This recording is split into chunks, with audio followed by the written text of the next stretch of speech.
And yeah, without further ado now, I'm very excited to introduce our panel moderator for this panel focused on cellular agriculture and nutrition in space. Moritz Kompenhans from CellAg Germany will be moderating this panel today. And we have three awesome panelists with us. Shane Giuliano from 108 Labs. Welcome, Shane. And we have Nate Crosser from Blue Horizon. Welcome, Nate. And also we have Pascal Rosenfeld from Olive Farms joining us. And with that, I'm now handing it over to Moritz. Thank you all for being here. Yes, also very welcome from my side. It's very exciting, this event, and very nice to be here. I'm very glad of the opportunity to host this or moderate this panel, and also very excited about the panel members. So my name is Moritz, I'm from CellAg Germany. And then, as Anita said already, we have here Shane, Nate, and Pascal in the panel, and we will start with a very short introduction round shortly. Just a very brief overview about the agenda. So first we will introduce each other, or let's say everybody is introducing himself, and then we will do some general questions. Let's say about what's the current state of space nutrition, where maybe cellular agriculture or cultured meat comes into the equation. Then, but also we want to look a bit critical. Is it really necessary to culture meat in space? And then finally, we want to also to see what's in for an investor. Why should an investor invest right now into this field? Yeah, I would like to start with the introduction round. I have a very short slide to share, just to make some advertising.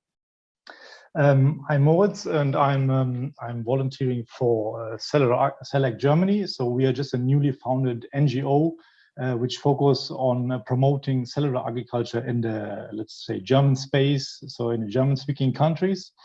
And we're trying to inform and educate people about cellular agriculture and cultured meat, but also engage in politics. So, for example, we have the national election coming up, and in this context, we already we helped to organize some panel discussions with some of the parties, just to raise a bit awareness of this topic. But also we're trying to connect to universities and student groups, and also try to build up a network, especially with a focus on Germany of this topic. So we are 13 people who work voluntarily, basically, from different fields, like from startups related to CellAg, and also from political parties and from universities, for example. And but why I'm here now, or why did Alex contact me? So I did a PhD in aerospace engineering, and then also did my MBA thesis on cultured meat. And since I am very interested in both of these topics, so I got more and more into CellAg for space nutrition and space applications. And I screened the internet for more and more information. But up to now, there's not really like a single source of this kind of information. So I started to create a little blog where basically I summarize all the information that are around. And the future, I would also write more like own articles, or maybe do some interviews. Yeah, that's from my side. As the next, I would like to give the word to Nate to introduce himself. Yeah, thank you. Really glad to be here with you all, and what an exciting confluence of two subjects that I both love coming together. If not now, we're laying the groundwork for it. So my name is Nate Crosser. I'm on the early stage investing team at Blue Horizon Corporation, which is a leading VC venture capital and private equity firm that focuses on alternative proteins and kind of this agri-food revolution that's happening. We don't explicitly have a focus area on space, although I think a lot of the companies that we invest in, part of their eventual go-to-market strategy will include space, I hope, if everything goes right. I previously worked at the Good Food Institute, which is an NGO that supports the alternative protein industry, which includes cultivated meat and fermentation, which, at least in my definition of cellular agriculture, are kind of the two pillars there. So I did things like write the state of the industry reports, which are basically these big landscape analyses. So very familiar with the industry. I also write a newsletter called Fifth Industrial, which kind of looks at emerging biotechnologies that I think can have a large ecological impact. And actually the last two I did for that newsletter were landscape analyses of CellAg and of deep space food. So I pulled out who the players were, what the applications are, some of the key the key principles I think are going to underline if we were to have a sustainable colony on Mars or in one of those cylinders that Bezos wants or what have you. Things like programmability of our food, the biofoundry concept, like a complete fractionization or valorization, which is just not something we do now. Circularity, stuff that we can get into.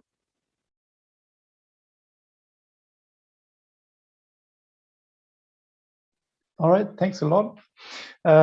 Next, I would like to give the word to Shane. Thanks, Moritz. Yeah, Shane Giuliano. I run 108 Labs. It's a small startup that I started back in 2013. I have a background in chemistry, software development, and in 2013 got interested in cellular agriculture, which wasn't called cellular agriculture at the time. We thought cells were underutilized, and that if you could figure out how to put them on a pedestal and turn their levers and knobs, that you could do some amazing things. And self-funded mammary cell agriculture until late 2019 with Layla Strickland, who I think presented earlier today and gave an excellent discussion about mammary cell agriculture and the need for more women scientists in the world to contribute.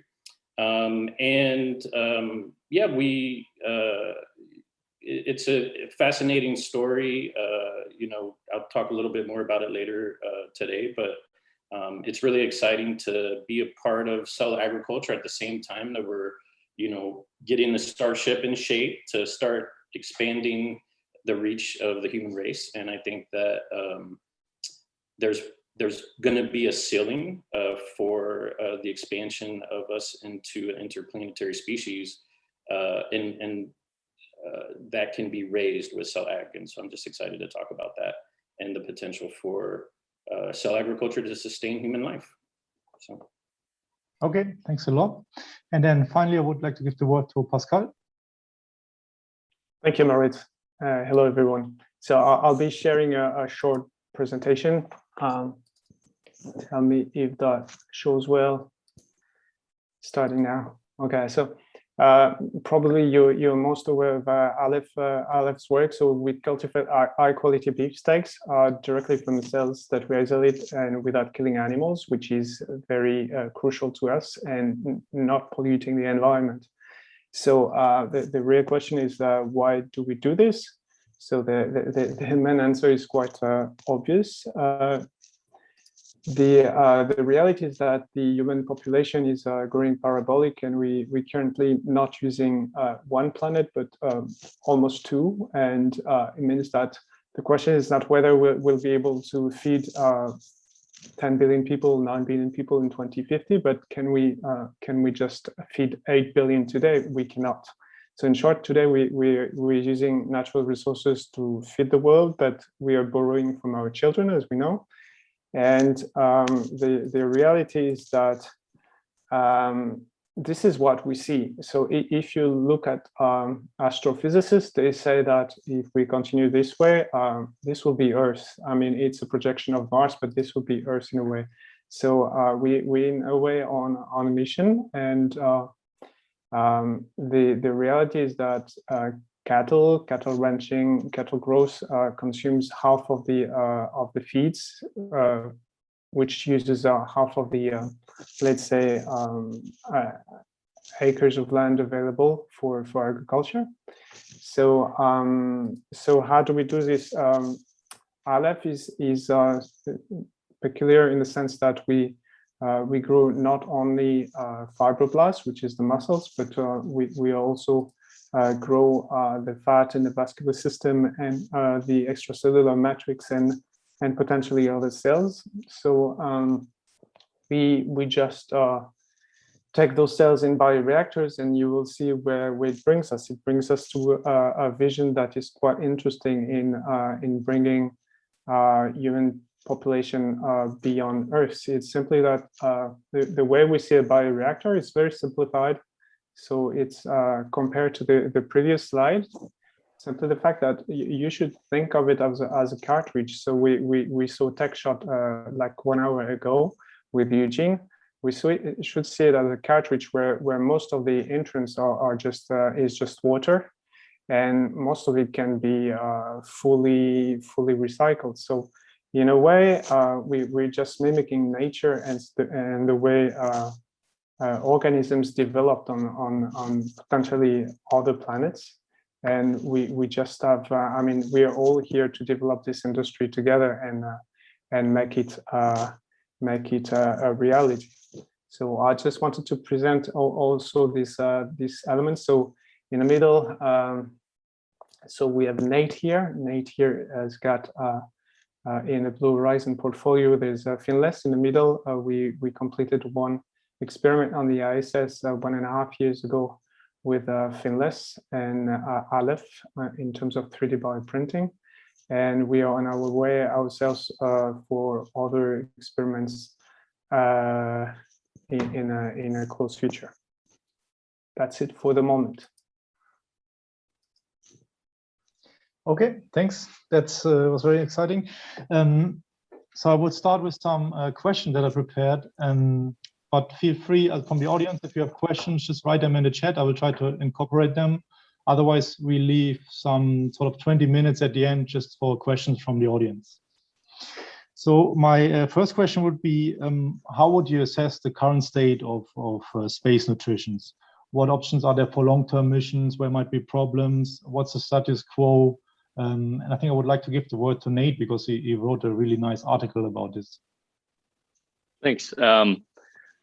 The status of it is very nascent, probably more like embryonic. There's a lot of companies, like 50 plus fermentation companies working on food, 70 or so cultivated meat companies. So the underlying science is for technologies that could probably work well in this context is underway. But in terms of applying, nutritional studies, that's not quite there yet. I know that Exeter, I think last year, had a study where they compared muscle mass building of corn's mycoprotein with bovine dairy milk and found that it was better. I think we just probably need more of that. And obviously, like the public space agencies are working on that kind of thing pretty constantly. But I think they would admit that we really don't know how we would keep people alive long term without just sending stuff from Earth. Okay. Pascal, you want to add something on this one? So to the general. I would just say that tasks in space demand high performance and especially high cognitive skills, and this demands the right food. And currently, well, the astronauts are looking for a variety and other food than what they're provided. And we all know what they can eat. And the current situation is that we still see, even after 20 or 30 years of experimentation, we still see bone loss and muscle loss. All this continues. We still have no cold storage. We still have no cooking. We still have no washing and no reuse of the plastics. So currently, you know that food is central, and it was very eloquently put by Scott earlier.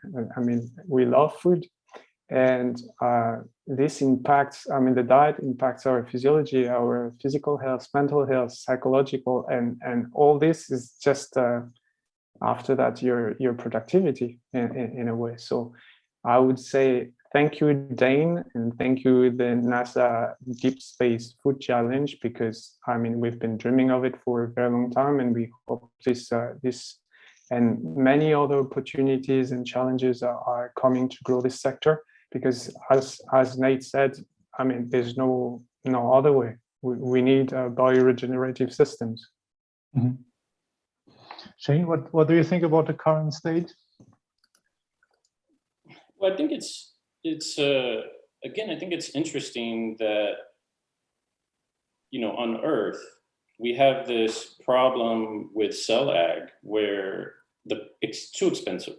I mean, it's way too expensive, and consumer choice is, you know, largely driven by price, you know, and so you're going to see a major obstacle on Earth for development of CellAg, and that's going to be probably forever. And, you know, I want to see the first cost parity steak or the first cost parity milk, which I'm personally working on, and it's a monumental challenge. In space, it's totally different. Everything is reversed. There may be no other way to keep our astronauts alive without the efficient use of CellAg.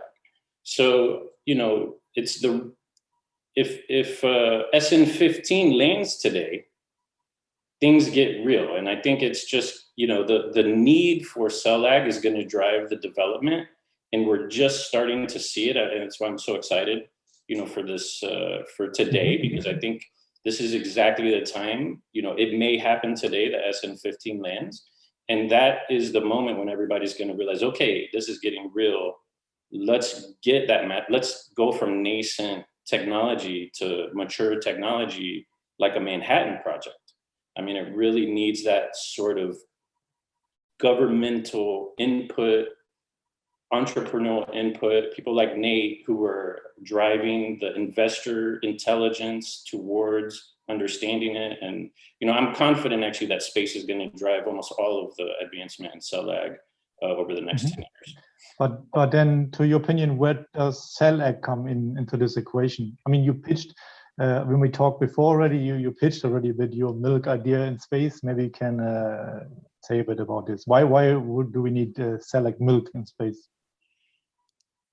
You just can't, well, actually, maybe you do want to try to send some cows, you know, but it's really hard to justify sending the whole cow, you know, and it's just a fundamental energy equation that on Earth, we just have excess energy, we have excess materials.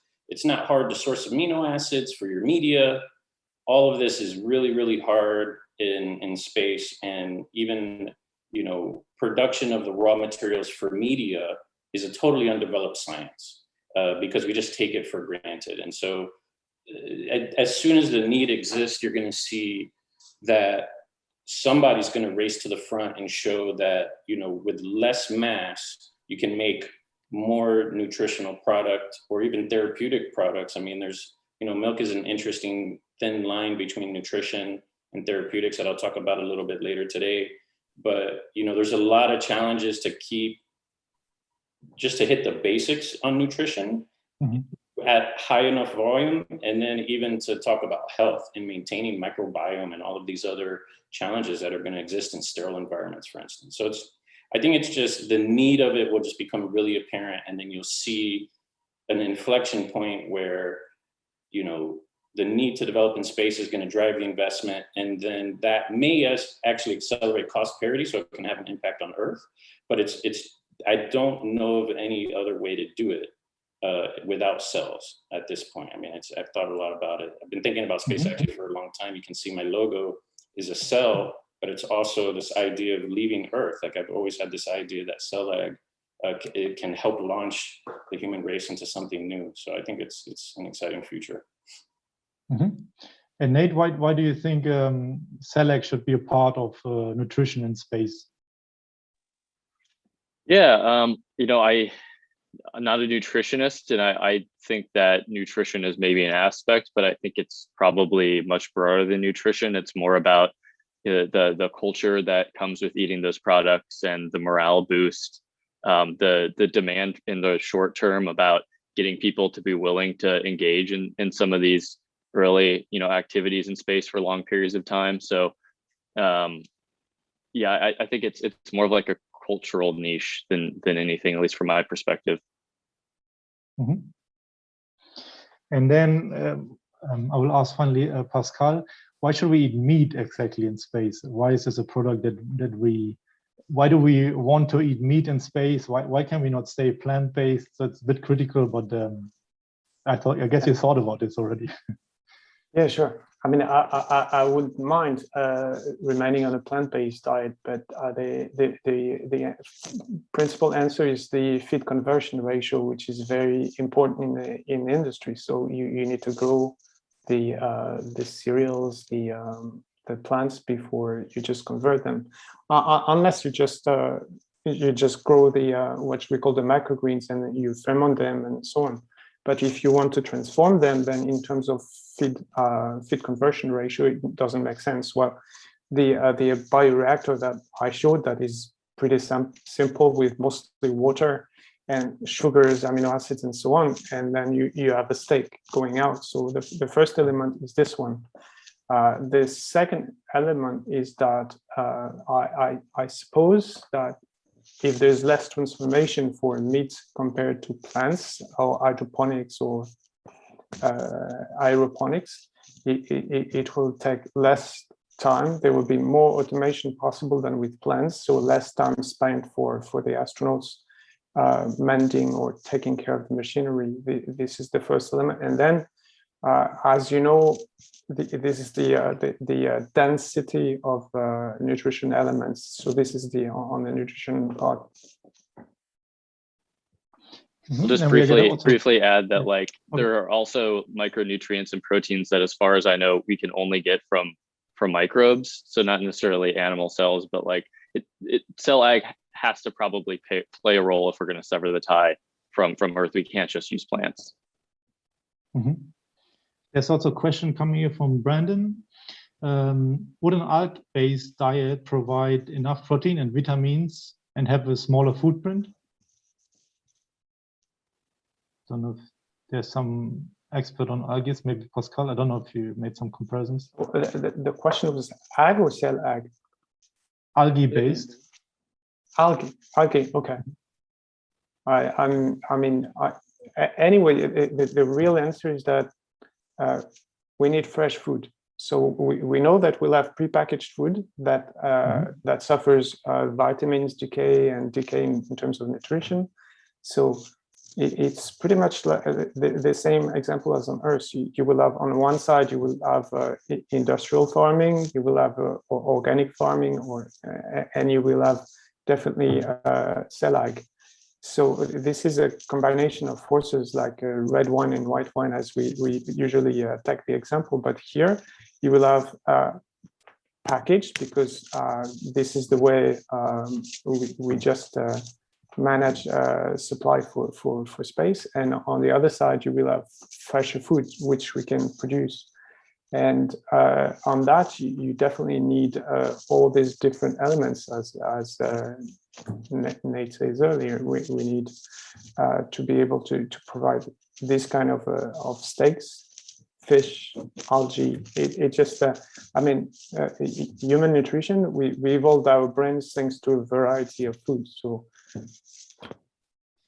And I'll add that microalgae is just so undeniably efficient, and there are so many brilliant people who have great microalgae production systems that we see all the time. It's just putting that in a format that people actually want to eat is not something that you really see. So it would maybe serve as the basis of a co-culture with animal-based cells, or like maybe some processing methods, but the culinary aspect has been the big challenge on microalgae. Yeah, I think also, what you just mentioned, there's some differences or like has some impact on the motivation of the crew or the astronauts. I think you mentioned that also in your article, no? Yeah. Okay. Next question that I would like to ask is the current state of cultured meat or of CellAg in general. We might have also some people here from aerospace that are not so familiar with what's going on in the CellAg domain. It would be interesting to get a short insight from all of you three. What do you think? What's the current state? Because also everybody's very different reference points where we are currently in the industry are very short before like the market introduction, wider market introduction, or do we still need some years? Like everybody has a different opinion on that if you ask a different person. So maybe Shane, you can maybe start. Yeah, I think was the, we are just starting to see the first consumer opportunities in CellAg. I think Bill Gates recently said that he's going to try to be exclusively CellAg consuming at some point in the near future. But that tells you a lot about where we are, that you kind of have to be one of the top 5 richest people in the world to have access to it. So, I think it's all about price. At the end of the day, how quickly can we reduce that cost? And you're going to increase your consumer breadth as you reduce that cost. And I don't see any other real obstacles. I think right now we're just in the lab still, and there's, some, meat factories being produced. This is really great. There's much innovation happening with the production of media, growth factors, but it's still, no one has really gone for scale. Nobody's really figured out how to sell to, how to compete even with plant-based, which is doing great, right? You have plant-based meat that people are, they see it bleed, it tastes pretty close. I think Pascal, the work he's done in the meat, it shows that I think has a higher potential of matching that expectation of what meat is, even than plant.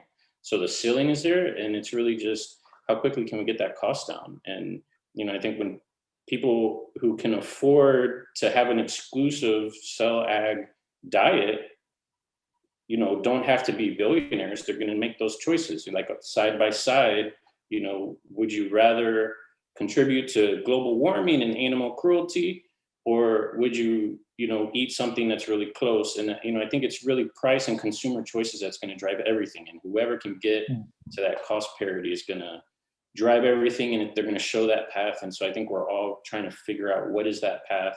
And, it's really, what other challenges are there? I mean, you saw the steaks that Pascal are making. They look amazing. I mean, I kind of want to eat one. I want to try it, so, and that's my consumer talking, right? So I look at that and I say, hey, that looks really interesting. I wonder if it tastes like steak. If it tastes like steak and I can afford it, why would I buy anything else? So I think I think price is our primary obstacle to getting everything to blow up and really, change the world.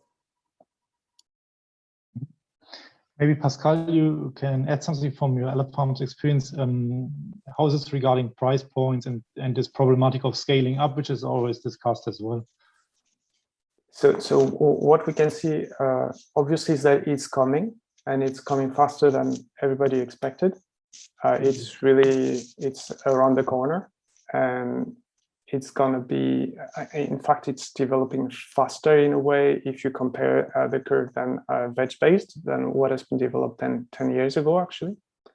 And Shane is absolutely right regarding price. So the market, the supermarkets, the distribution, the retailers, they just revolve around a magic price, which is something like $10 a kilo, depending on the continent, obviously. And the reality is that some researchers have proven that the real price is 2.5 times that, if you take into account all the pollution and things that we will never be able to repair, like biodiversity, for instance. And so the actual price of meat would be more likely in the range of $20+ a kilo. I can't translate in pounds, but it should be like about 40 maybe.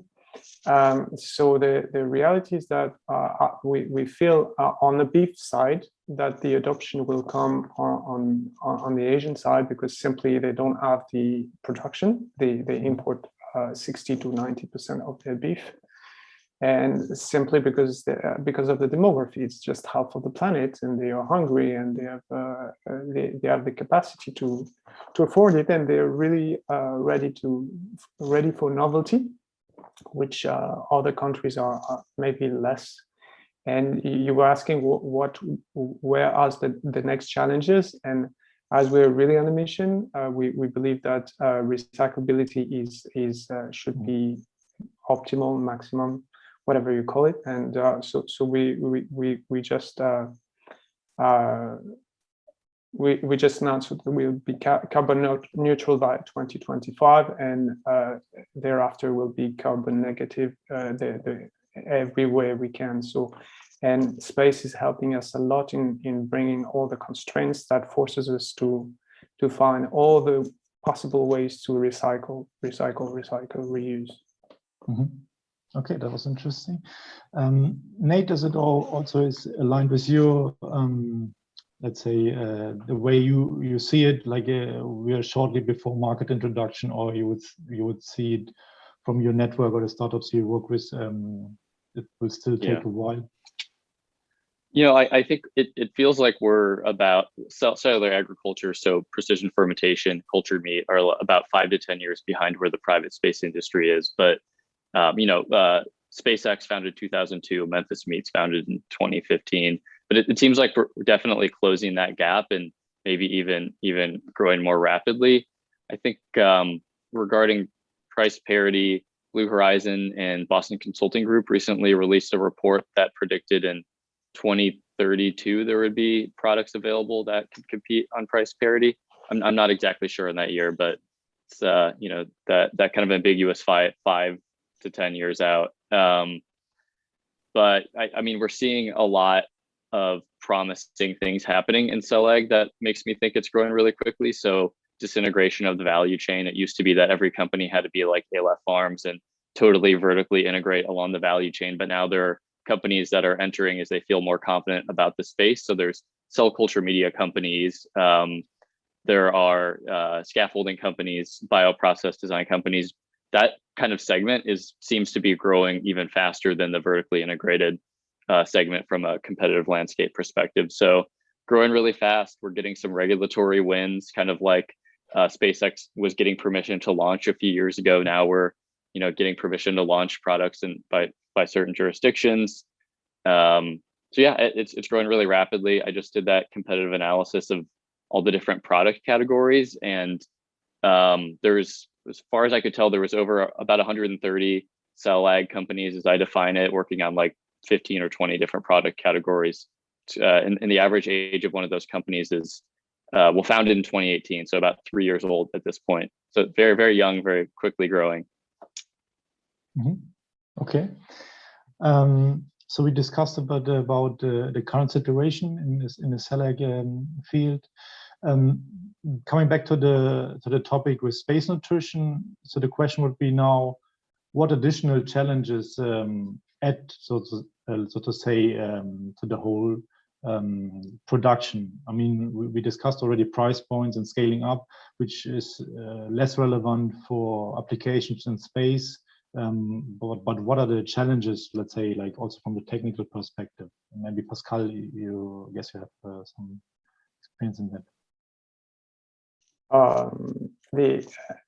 Besides the previous elements that I gave, I think the key element for everyone will be water supply, like water harvest or excavation, whatever we find. But this is pretty central, as water is life and is the principal element of all our food, and mostly CellAg. Obviously, we'll try to reuse most of it, like potentially 95% of it, but water is essential. And then there'll be, yeah, we talked about it earlier in the day, it's radiation shielding would be very important. And regarding mostly CellAg, it will be aggregation of cells. So it depends pretty much on which planet you choose. But this is a question, for instance. Mm-hmm. Shane, which are the main problems you would see for CellAg applications in space? Well, when I think I haven't actually thought much about zero gravity production. I think, you know, even earlier today, there were some great talks about the challenges of adherent cells, which I work in adherent cells, and that doesn't work in space. So I think I've thought mainly about Mars. And if I was just thinking about Mars, I think obviously the ability to just continue to make media and water is the primary obstacle. Like, we know how to get the cells happy, we know how to multiply them, we know how to turn them into steaks, we know how to turn them into milk. You know, so the basic science has really matured. And if you have access to all the small molecules and amino acids that you need for the media, you're going to be able to do it. So, water is going to obviously be essential, like Pascal said, but, I think it's really, we need investment, we need industries that are focused entirely on production of raw materials on Mars. Like, until you don't have to keep shipping starships, it has to be, you have to be able to sustain closed system nutrition on Mars. And so it's been quite interesting preparing my talk today, because I've never had to think about all the amino acids. How am I going to get access to my amino acids on Mars? It's really, you just call up Aldrich or some other producer here, or you grow your own, and it's really easy. The discovery of the chemistry needed to produce all the amino acids has never happened, because there's no need for it. So I think it's seeing that we now have this opportunity to colonize other planets sort of lifts the veil on the things that we take for granted. And that is what this, whole conference is about. What are the things that we have to identify, to invest in, to develop? What is the foundational media reagent science? What is the, how are we going to make our growth factors? That's a really big deal. That's really it. If we have water, we have growth factors, we have raw materials for basal media, I think we got it. Like, that's really the basic of it. I think we'll see, are there problems shielding cell culture from radiation on Mars? But I think, the boring tunnels are going to probably solve that problem anyways, so. What about other factors? Like, I read sometimes that the bioreactors use a lot of energy. Is this a problem, or is this not?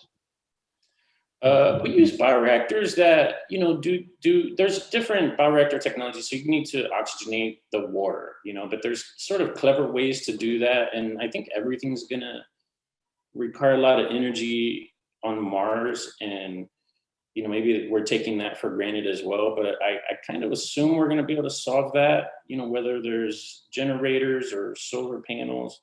I don't see us, struggling to produce enough energy.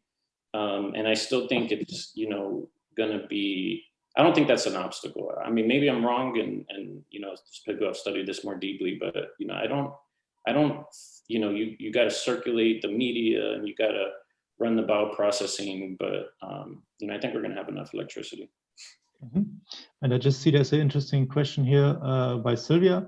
The question is, if this process generates waste, and then would be the question, what about waste disposal, or how could this be addressed? Maybe Pascal showing some reaction, maybe you have an answer. Yeah, so for the moment, you might know that, as I said earlier, there's just no reuse. They just take their plastic bag, they eat the content, and they throw it. Then it's sent back with the cargo. So definitely this is not good practice, not recyclable.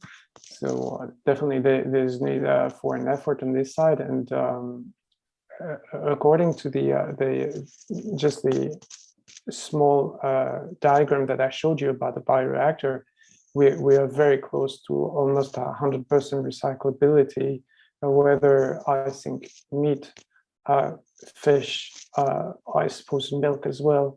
So we are close to nothing will be thrown. So in terms of waste management, this would be more likely exemplary compared to the 30 to 40% that we waste every day on Earth.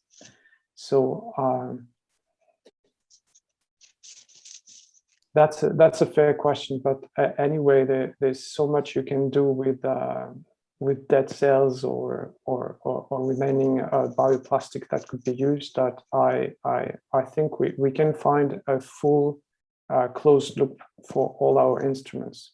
Mm-hmm. We are thinking about using bioplastics from beginning to the end. Also, that could make sense. Okay, this is very interesting. Nate, do you think it would be able to set up a system without any dependency on Earth, or at the initial phase there would be a higher dependency, or what are your thoughts on this? In order to obtain a fully closed loop system. I would be interested to hear from Shane what he would need in order to do something without resources from Earth. But if it's going to succeed, in my view, humans for the first time ever are going to have to actually take the idea of circularity seriously, because we have this, this ecosphere that kind of just recycles everything for us, no matter how dumbly we seem to treat it. I mean, we need to think about things like, the cells themselves are respirating and using the same gases that we are, and how does that affect the system, and what do we do with the byproducts? I think as Pascal said, it's just not something that's been on the radar, because it's not something that humans are wired to care about at all. Okay. Okay, then I come to my last question before we switch to the audience questions. And this is more from an investor perspective. So why, as an investor, why should I invest in cellular agriculture for space now? Is this not very futuristic, or when can I expect some return of investment? For example, might I have some byproducts that I can market earlier, sell earlier, where I can make money out of it? Maybe Nate, if you would like to answer this question. Yeah, absolutely. I think it's for the vast majority of companies, if your first go to market is deep space food, it probably doesn't make sense. But I think that companies that are thinking really long term about the applications of their technology, and I hear something like that, I think it's a plus. I mean, it's the same thing that we've been seeing in cultivated meat or fermentation. There's people starting with more niche, high value applications like nutraceuticals or pharmaceuticals, fashion for some of like the mycelium leathers. So, I am caring about impact when investing, and I think that becoming a multi-planetary species is an important goal. But if you're not thinking about how your current processes impact Earth and how they're going to help solve the problems here first, it's not that interesting to me. But I think companies like what Shane's working on is a really good kind of clever way into the market with those high value molecules. Okay, thanks. Shane, what do you think about this in terms of investment and investors? Will it be easy to please them, or is it difficult to convince investors to invest? Well, I think you could see government investment into this space, I think, arriving before 2030 at the BARDA level. So $500 million investment, the European Union is going to invest, you're going to see billions of dollars of government money flow into this eventually. So I think that, how do we go from here to there? Typically what happens in the pharmaceutical space for BARDA to invest in you is you have to show that you can do it and that there's efficacy. So we need to keep doing this in space. We need to get experiments onto the first starships that go to Mars. We need to show that it's real. And then there'll be government investment. And there's people like Elon Musk who says, I'm accumulating resources to turn us into an interplanetary space. He could use, he could fund probably our entire field by himself, right now, if he wanted to, maybe with just a Bitcoin he's holding, right? So there is capital out there. I don't think that there's not capital out there. I think we have to continue to sort of bootstrap until we get to the point where it's needed and where we've proven that we can build these closed systems, that we can produce all the amino acids on Mars, whatever, and so once we get to that point, I think you're going to hit an inflection point where, the capital is just not going to matter at that point. It's not going to be an obstacle. And it's really investors who see that, and even money itself. What does money mean on Mars? What is $1 from Earth buy you on Mars? Maybe nothing. There's all these other interesting things, patents that are filed on Mars, obviously, on Earth, obviously aren't going to work on Mars. So we have these sort of structural intellectual property concerns that we need to work out, I think, for investors to feel happy. But the capital is going to be there. We just got to kind of figure out a way to survive until that time comes. Okay. And then I would also like to ask Pascal, since you're already active in this field, you expect from maybe researchers is more aligned into the space field, do you expect to gain any insights that you can also apply for the, let's say, applications on Earth? I would be clear. First of all, I don't know whether there are many CellAg companies for deep space already. So there's no question for investors much. But for us, it's pretty much more like a Formula One, more like electric Formula One. It's really, for us, it's a laboratory, it's a test bed. And what we have to see is that space brought us solar panels and GPS navigation. I mean, we're using it every day. We don't even think it's coming from there. I mean, without the budget initially for space, we wouldn't have this. And the closest I think of that was helped by space funding is hydroponic agriculture. This is really booming, and it's helping humans on the planet. And so when we think of space, of dedicating time and money, innovation to space, is really about constraints, and we want to make our systems as circular or closed loop as possible. And what we have in mind is specifically for space, it's a remote food production for Canada, for Russia, places where it's very difficult and inefficient to bring proteins. We're always talking about the food conversion ratio, the feed conversion ratio. So this is what we have in mind when we think of space. It's a lab. Okay. So we'll focus a bit on the questions now. There's a question from Chris. He's asking, radiation will increase mutations. Will it be a problem in space? I think Shane said already something about radiation. Maybe you can say something about it. Yeah, I think in space it's a big problem. I think on Mars we're going to build tunnels, obviously, to get away from that. I assume that's really what the Boring company is about. Even now, that they're going to be shipping those and start building tunnels, and I think that will largely minimize that. So on planets and even on the moon, I think they're looking at those lava tubes are going to probably be where we're going to inhabit initially. So we probably have to be an underground species until however many years it takes to turn Mars into something that looks closer to Earth with its own atmosphere, if that's even possible. I think these are solvable problems. Mm-hmm. Okay, then we have another question. Because of solar, can we say that a power issue on Mars is non-existent? Pascal, I don't know if you had some. I think Shayna's got more answers about this. Okay. Yeah, I mean, I think we're you're going to get a lot of energy per square inch on Mars. You can pull more energy off of the sun because it's not going to be blocked by the atmosphere. So there's I think, and there's going to be innovations around energy production on Mars.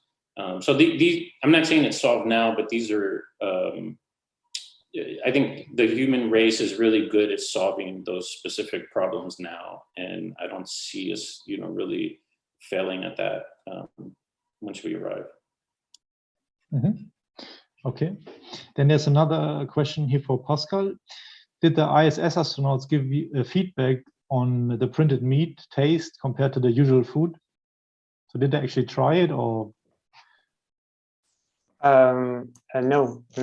And what I know is that we just, the cells were flown back to Earth in order to proceed with additional tests, but this was not the purpose of this mission. Yeah. But plenty of people have been trying it. I myself have been trying it at the beginning and lately 2 weeks ago, and the progress are just phenomenal, and it's really the future. Mm-hmm. Okay. Okay, then we have a question from Marina. I'm also interested about the price point. I thought to have a cheaper CellAg meat, we need to have the production within a country, not import export. I don't know if we, yeah, maybe Pascal. I mean, this is the same vision as for solar energy. Instead of having 4 or 5 companies producing petroleum for the whole planet, this is more likely a distributed system where families can, I'm thinking of systems I've seen in Africa or in Latin America, where a family can have the village system for solar panels. So here, it's pretty much the same. It's redistribution of forces, and you won't have like cattle ranches covering half of a country. You will have local systems, pretty much like you see, I don't know, in farm for hydroponics systems in supermarkets or larger systems. But definitely there will be a lot less transportation involved from one country to another, where we see slaughtering in one country, then the hides in another country, the transformation of leather, transformation in meat. I've seen worse with fish that is collected in North Sea, sent to China, then resent to Europe for consumption. So yes, this transportation just is cancelled in a way, and there's more local production, local jobs, and redistribution of wealth, I suppose. Then another question. How likely can we expect that cellular agriculture center on Mars will be a priority over traditional agriculture? Maybe Nate, maybe you want to say about this something? Yeah, could you repeat that? Mm-hmm. How likely can we expect that cellular agriculture on Mars will be a priority over traditional agriculture? Oh man, hard to know who's the one actually making those decisions, right? I know that like Musk, for example, thinks that hydroponics underground are the way to go as other companies or organizations develop their strategies. I would imagine that CellAg is at least part of the picture. I mean, that's why the ISS was willing to do those ALF and finless food tests, something they're interested in. So I don't know. I think it'll be a blend. I would imagine that the majority of food will come from like plants and things like that. But do you think that CellAg will play an important role, especially for really high value molecules? So I think one cool thing about cellular agriculture is the programmability concept. So it's almost like 3D printing, where you can send schematics that will then print it at a different location. You could potentially send genetic information that can be coded into a microbe and then produced off planet. So as micronutrients or whatever pharmaceuticals are missing, we might be able to produce them that way. Mm-hmm. Okay, and I would go for one last question from Chris. Would it be possible to, I will address it to Shane because it's again about radiation. Would it be possible to create proteins without living cells? This would reduce the potential damage from radiation.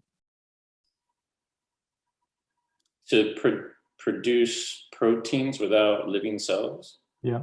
You could do peptide chemistry. It's not very efficient, and the end product is fairly toxic and would require a lot of bioprocessing.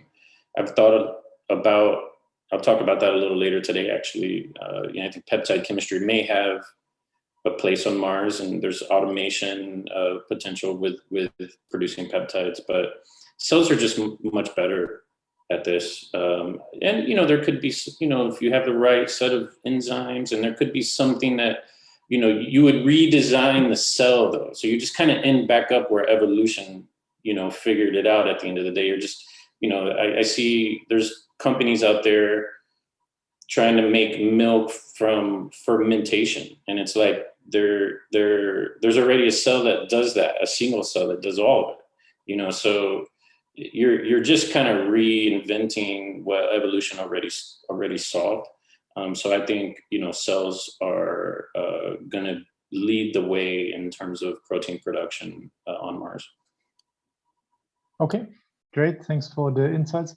Yeah, that was a really interesting panel discussion. Thanks a lot for all the participation. So we learned a lot about current state of CellAg, but then you get some insights about what's going on in the CellAg space domain, but also in terms of the investment, should an investor invest?